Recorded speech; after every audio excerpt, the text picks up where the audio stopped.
नमस्कार दोस्तों, मेरा नाम है धीरेन्द्र और मैं आप सभी का स्वागत करता हूं अपने इस चैनल में जिसका नाम है कॉमिक्स एनिमल। तो दोस्तों, आज हम बात करेंगे एक नई कॉमिक्स की। और जैसे कि आप अपने लेफ्ट साइड में देख रहे हैं, एक नई नवेली कॉमिक्स है।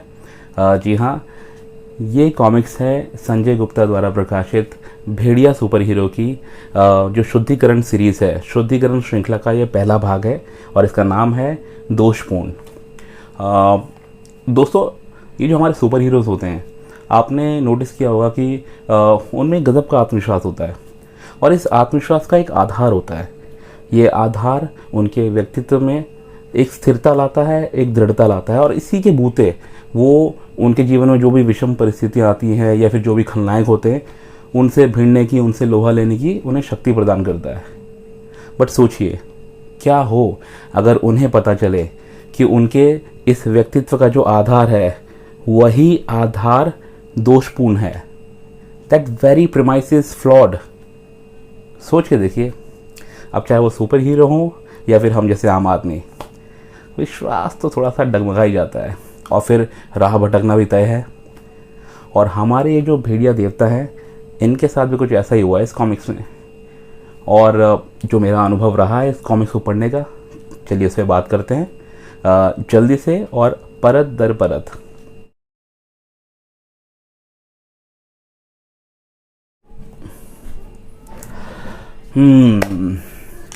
तो एक छोटा सा इंट्रो, बहुत ही ब्रीफ में।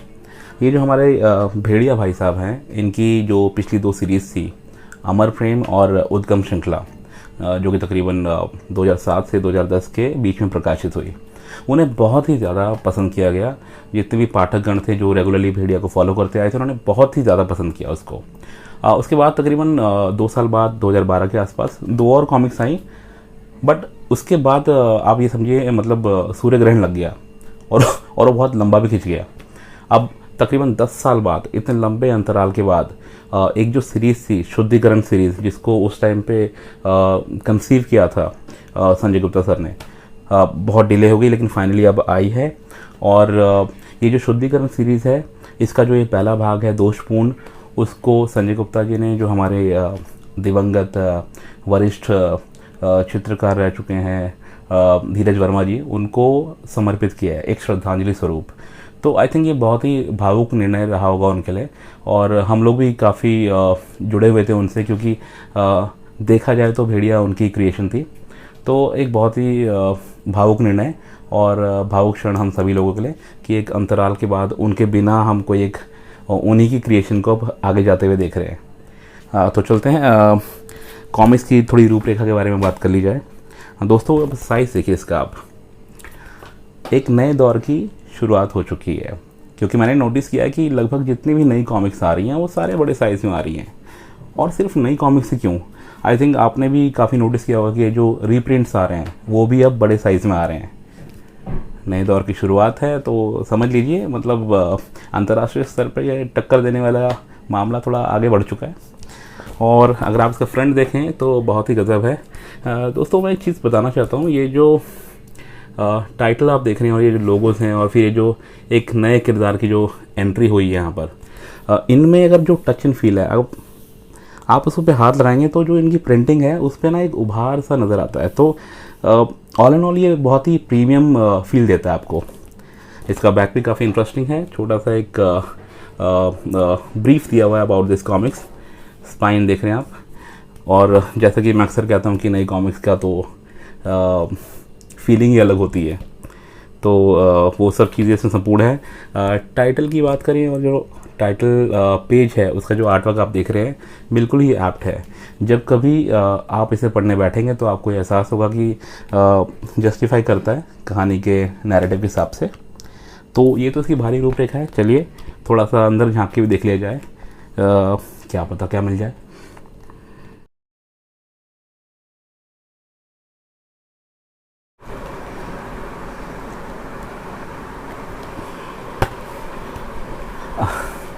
तो दोस्तों, हमने ताका झांकी कर ली है जीतू स्टाइल में, और कुछ मिला कुछ नहीं मिला। नैरेटिव से शुरुआत करते हैं। दोस्तों, इसकी ये जो हमारी कहानी है उसकी जो रफ्तार है बिल्कुल ठीक है। एक अच्छी पेस है। कहानी का सार ये लगा लीजिए आपकी, जो हमारे कोबी और भेड़िया हैं दोनों एक हो चुके हैं। जेन प्रकृति में समा गई हैं, उनसे दूर है। और लेकिन समस्या ये है कि जंगल में अब एक नई मुसीबत अपना सर उठा रही है। काफ़ी लोग परेशान हैं, जंगल के सभी लोग। लेकिन भेड़िया का फिर वही शाहरुख खान वाला स्टांस है कि तुम मेरे नियमों का पालन करते रहो, जो मेरे बनाए हुए नियम हैं, बाकी सब मैं देख लूँगा। लेकिन इस बार जो हमारे भेड़िया भाई साहब हैं वो थोड़े से संशय में लग रहे हैं, उनमें वो कॉन्फिडेंस नज़र नहीं आ रहा है। कुछ तो चल रहा है उनके माइंड में, मतलब एक अंतर्द्वंद चल रहा है जिससे वो उभर भी नहीं पाता है। कि उसको पता चलता है कि जंगल में उसके जैसा ही दिखने वाला एक और प्राणी आ चुका है और वो आते ही उसने उत्पात मचा दिया है। ठीक है, सभी लोग परेशान हैं, ना सिर्फ इंसान कबीलेवासी जो भी हैं वहाँ पे, बल्कि निरीह प्राणी भी। तो अब उससे भी वो उलझ रहा होता है कि हाँ भाई इससे कैसे निपटना है, उसको ढूंढना है, फिर उसको समझना है कि क्या परिस्थिति है, क्यों ये सब हो रहा है। तभी उसको एक चीज़ और पता चलती है कि उसका जो जन्म है वही दोषपूर्ण है। अब मतलब सवाल ना उसके एग्जिस्टेंस पे आ गया, जो उसका आधार था जिसकी मैं बात कर रहा था अपने इंट्रोडक्शन में। आपने नोटिस किया होगा कि नागराज और ध्रुव के साथ यही चीज़ हुआ था। वैसे वो दुनिया भर से, मतलब सारे दुनिया भर के विलेंस को सफाई करते थे, लेकिन जब बात उनके अस्तित्व पे आई तो उनका फोकस हट गया, उनका फोकस उसी पे आ गया। नागराज को वो खजाना वाली सीरीज़ आपको अच्छी तरह पता है, मुझे बताने की ज़रूरत नहीं है।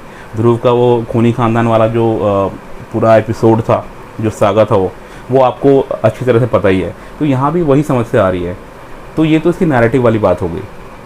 स्क्रिप्ट और डायलॉग की अगर हम बात करें तो हमारे अनुराग भाई साहब हैं, अनुराग सिंह जी ने इसका पूरा लेखन का जो जिम्मा है वो संभाला है। और ये अनुराग सिंह वही हैं जो कि भेड़िया की पिछली जो दो सीरीज़ से, उद्गम श्रृंखला और उससे पहले की अमर प्रेम, उनकी जो क्रिएटिव टीम है वो उसके पार्ट रह चुके हैं। तो आई थिंक उसका भी उनको उस अनुभव का फ़ायदा उनको मिला होगा अपने इस लेखन के कार्य में, और उन्होंने इसको बहुत अच्छे से मतलब सीरीज़ को कैरी फॉरवर्ड किया है। अच्छा लिखा है उन्होंने, डायलॉग्स वगैरह अच्छे हैं, कहानी की पेस अच्छी है, लिखा भी अच्छा है। पेजेस की मैं यार पेजेस की मैं क्या ही बात करूं। पेजेस दोस्तों इसमें कुल मिलाकर 27 पेजेस हैं, कुल मिलाकर सिर्फ 27 पेजेस हैं, बाकी सब मोह माया है। तो उस बारे में मैं ज़्यादा बात नहीं करूँगा। चित्रांकन, आर्ट वर्क बहुत इंपॉर्टेंट होता है किसी भी कॉमिक्स में। जो उसका आर्ट वर्क है उसकी जान होती है, समझ लीजिए। तो नरेश कुमार जी ने इसका जिम्मा संभाला है और बहुत ही उन्होंने न्याय किया है आर्ट वर्क के साथ। देखिए दोस्तों, जो भी भेड़िया के फैंस हैं मेरे हिसाब से उनको वो निराश नहीं होंगे। क्यों? क्योंकि उन्होंने भेड़िया जो धीरज वर्मा जी हैं, जो जिनकी क्रिएशन रही है, जिन्होंने बहुत टाइम तक इसको अपने आर्ट से संवारा है इस किरदार को, तो उसी का एक कंटिन्यूशन लगता है। जो हमारे ये धीरज सर थे, उनका सभी जानते हैं कि जो उनका इनिशियल आर्ट वर्क था वो बहुत ही मतलब बेसिक था, प्रिमिटिव था, उतना ज़्यादा कुछ अच्छा आर्ट वर्क नहीं था। और हर कलाकार के साथ ऐसा होता है कि उनका जो इनिशियल वर्क होता है वो उतना अच्छा बन के नहीं आता, बट धीरे धीरे उसमें निखार आता जाता है।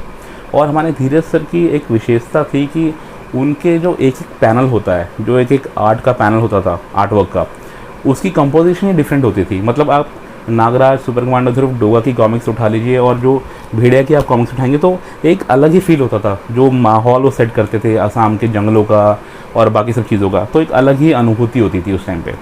तो आई थिंक उस आर्ट वर्क को आप ध्यान में रखो। और जो लास्ट के 2 सीरीज़ हैं उनमें आदिल खान जी ने और धीरज वर्मा सर ने बहुत ही बेहतरीन काम किया था। तो मुझे लगा कि ये आर्ट वर्क अगर बहुत सुपर्ब नहीं भी है तो उस आर्ट वर्क के कॉन्टिन्यूशन में बिल्कुल फिट बैठता है, मतलब उसको कैरी फॉरवर्ड कर रहा है उस टाइम जो काम किया हुआ था कला के क्षेत्र में।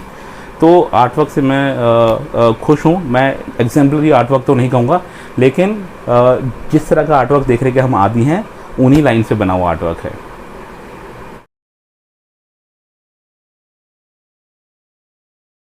तो दोस्तों, अब हम पहुँच गए हैं आखिरी पड़ाव पर। अब हम बात करेंगे नॉवेल्टीज़ की, प्राइसिंग की और फिर फाइनली वर्डिक्ट की। सो शुरुआत करते हैं नॉवेल्टी से। कॉमिक्स आप देख ही चुके हैं, तो इस खूबसूरत सी दिखने वाली कॉमिक्स के साथ हमें मिले 2 बेहद ही आकर्षक नॉवल्टीज़। ये एक नागराज का पोस्ट कार्ड है। अच्छा है, पिछले वाले ट्रैप के साथ जो नागराज मिला था उससे बहुत बेहतर है। और एक ये बहुत ही बेहतरीन एक्शन स्टिकर है भेड़िया का। अच्छा है, मतलब ये देखिए आउट ऑफ द ब्लू नहीं आया है, ये एक एक्शन सीक्वेंस है, एक पैनल है बाकायदा कॉमिक्स में, जिसमें भेड़िया एक ऊंचे क्लिफ से नीचे छलांग लगाता है, तो वो पोज है। तो उसको आप उस नज़रिए से समझने की कोशिश करें। एक फ़नी टेक ये भी हो सकता है, मतलब मुझे मेरा फर्स्ट इंप्रेशन ये था कि जैसे ये आसाम का सुनील शेट्टी होगा, मतलब उसी अंदाज में बंदा जंप मारता है। तो नॉवेल्टीज़ अच्छी हैं, मुझे पसंद आई। और हम प्राइसिंग की बात करें यार, pricing has been for some time now it's been sticking like a sore thumb, मतलब चुपता है यार, मतलब कम ऑन, 200 रुपये की प्राइसिंग है, 27 पेज की इसकी स्टोरी है, जो अपने आप में कंप्लीट स्टोरी भी नहीं है। मतलब इससे ज़्यादा मैं क्या कहूँ, थोड़ा सा ध्यान रखना चाहिए कि किस तरह के रीडर्स को आप केटर कर रहे हैं। क्या आप चाहते हैं कि आप सीमित रहें एक पर्टिकुलर आय वर्ग के लोगों के साथ, या आपको नए रीडर्स भी जोड़ने हैं? ये आई थिंक ये पब्लिशर्स का कॉल होना चाहिए, और बहुत जल्द उनको इस पर एक निर्णय लेना होगा, क्योंकि ये लॉन्ग लास्टिंग तो मुझे नहीं लगता। बाकी इंडस्ट्री एक्सपर्ट्स बहुत भरे हुए हैं हमारे इंडस्ट्री में, तो कुछ सोच समझ के ले रहे होंगे, बट मेरा थोड़ा सा, मैं डिफ़र करता हूँ इस मामले में। चलिए क्विकली से अब अवॉर्ड रेट की बात कर लें। तो मेरा जो पूरा आकलन है इस कॉमिक्स का, दोस्तों 5 में से मैं 3 मार्क्स दूंगा इस कॉमिक्स को। और 5 में से 3 इसलिए, थोड़ा बहुत एवरेज वर्क भी कहीं कहीं लगा, जो कि मैंने आपके साथ साझा किया। फिर भी पॉजिटिव साइड सिर्फ इसलिए क्योंकि 3 is slightly towards the positive side, 5 में से 3 मतलब 60% is not bad. Positive side इसलिए मैं कहना चाहूँगा क्योंकि ये बहुत ही अच्छी बात है कि नई कहानियाँ आ रही हैं अब उन्हीं हीरोज़ के, जहाँ पे लास्ट एक स्टॉपेज लग गया था, एक कॉन्टिन्यूशन में नई नई कहानियाँ आ रही हैं, किरदारों का फैलाव हो रहा है, नई नई परिस्थितियाँ पैदा होंगी, नए नए चैलेंजेस उनके सामने आएंगे, और रीडर्स एक यही चाहता है कि उनके जो फेवरेट्स हैं वो, उनका जो एक सागा है वो चलता रहे, उनका जो एक कहानी है वो कहीं रुके ना। और यही चीज़ उनको आगे, मतलब उनके बचपन से जोड़े रखती है। आई थिंक वो भावनात्मक जुड़ाव भी एक कहीं ना कहीं है। तो आने वाले टाइम में किसी एक और कॉमिक्स के साथ हम फिर से मिलेंगे। जाने से पहले एक छोटी सी अपील करना चाहता हूँ आप सभी से।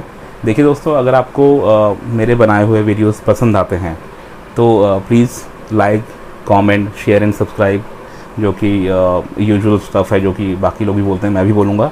लेकिन अगर आप किसी कारणवश पसंद नहीं करते हैं मेरे वीडियोस को, इट्स परफेक्टली फाइन।